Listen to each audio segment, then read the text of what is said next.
Hi అండి. గోరింకలు రెండు కూడా అన్నం అనేది తినిపించుకుంటున్నాయి. చూడండి, ఎగిరిపోయాయండి చెట్టు మీదకి అన్నం తినేసి. మళ్ళీ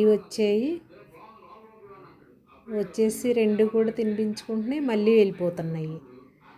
ఆ రెండు కూడా ఆలోచించుకుంటున్నాయి అన్నమాట, తిందామా వెళ్ళిపోదామా అని చెప్పేసి. మళ్ళీ తిన్నాయి, మళ్ళీ వెళ్ళిపోయినాయి. ఆ తర్వాత రెండు కూడా కిందకు వచ్చాయండి. అన్నం పెట్టాను, తినడానికి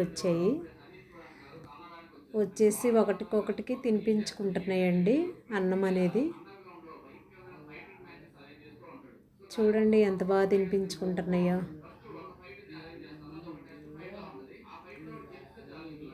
అన్నం తీసుకొచ్చి నోట్లో పెడుతుందండి.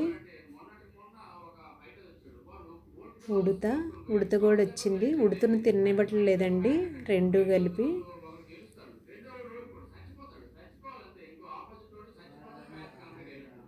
గోరింకలు రెండు కూడా రోజు వస్తుంటాయి, భోజనం చేస్తే వెళ్ళిపోతాయండి.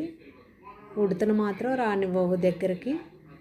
గోరింకలు వెళ్ళిపోయిన తర్వాత ఉడత అన్నం తింటుందండి. చూడండి, దూరంగా వెళ్ళి ఉండిపోయింది.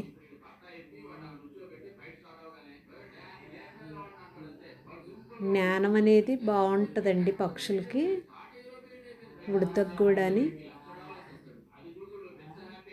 అవి చేస్తూనే ఉంటాయి, చూస్తుంటే బాగుంటాయండి.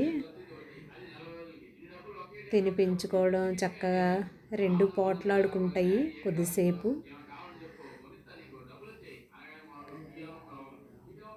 పెద్దలు అంటూ ఉంటారు కదండి, చిలక గోరింకల్లాగా జీవించండి అని. నిజానికి ఆడమగ చిలుకలు, ఆడమగ గోరింకలు జంటగా ఉంటాయి కదా, మరి చిలక గోరింకల్లాగా జీవించండి అంటారు. మరి రెండు వేరు పక్షులైన చిలక గోరింకల్లాగా సంతోషంగా ఉండండి అని పెద్దలు దీవిస్తూ ఉంటారు కదండి. అదొక జాతీయం అన్నమాట. అందులో పదాలు అర్థం కాక మొత్తం జాతీయము చూడముచ్చటగా అనే భావాన్ని వ్యక్తం చేస్తుంది కాబట్టి చిలక గోరింకల్లాగా చల్లగా ఉండండి అని పెద్దలు దీవిస్తూ ఉంటారండి. గోరింకలు భోజనం చేసి వెళ్ళిపోయినాయి. ఆ తరువాత కాకి వచ్చిందనమాట భోజనం చేయడానికి. ఒక్క కాలే ఉంటుందండి కాకి, ఒక్క కాలు మీదే జీవనం అనేది సాగిస్తుంది. రోజు వస్తుంది, అన్నం తింటుంది, వెళ్ళిపోతుంది. గోరింకలు ఉడత తింటున్నాయి కాబట్టి దూరంగా ఉందండి. మా ఛానల్ మీకు నచ్చినట్లయితే